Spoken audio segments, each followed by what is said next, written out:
घूम गा के सुनाते हो।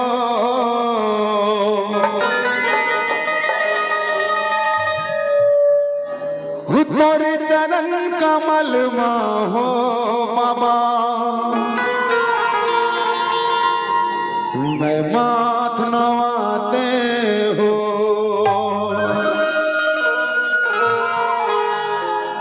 तोरे पंथी भजन ला गुरु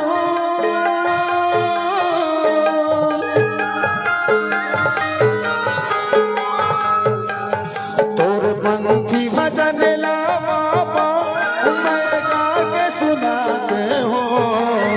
और चरण कमल में हो बाबा मैं माथ नवाते हो।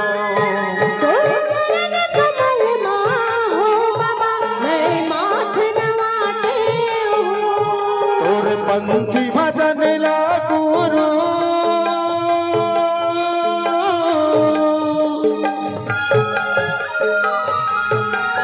तोरे पंथी भजन ला बाबा मैं गा के सुनाते हो। तोरे चरण कमल में हो बाबा मैं माथ नवाते हो। तोरे चरण कमल में हो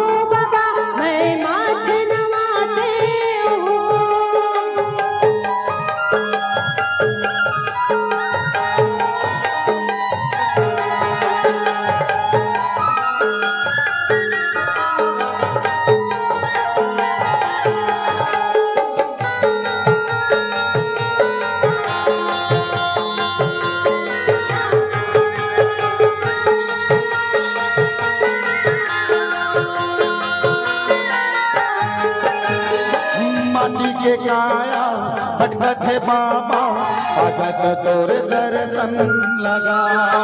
ए पापी चोला तरसत गुरु तो खेलते मुरनयन मगा।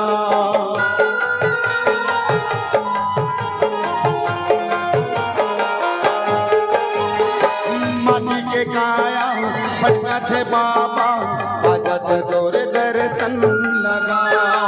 ए पापी काया भटकत है गुरु चलते मुनयन मगा। तोर पंथी भजन में गुरु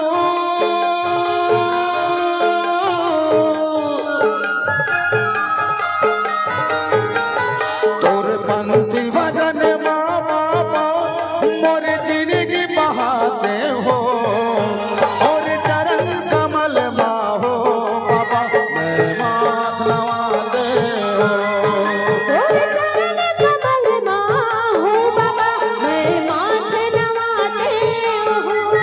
तोरे पंथी भजन ला गुरु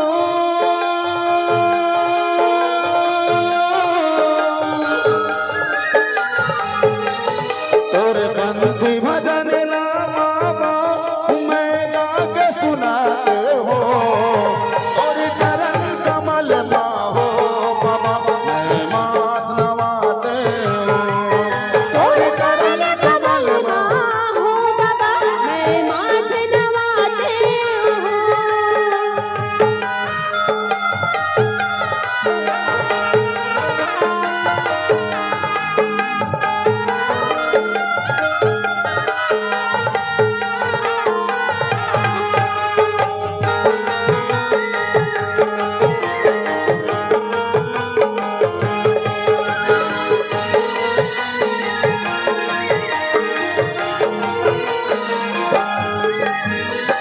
तोरे चरण के चंदला बाबा माथे मती लगे लगा गा।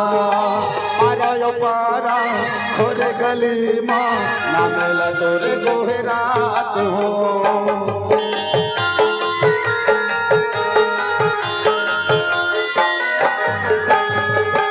तोरे चरण के धुरला चंदन माथे मती लगे लगा गा। पारा खोरे गली माँ नामेला तोरे गोहरात गा।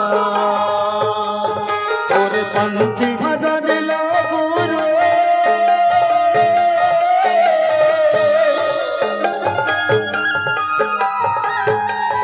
तोरे पंथी भजन ला बाबा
इसी श्रेणी में वो परम सम्मानी अमित कमल खोसले जी जगर गीत लाभ सुने हाँ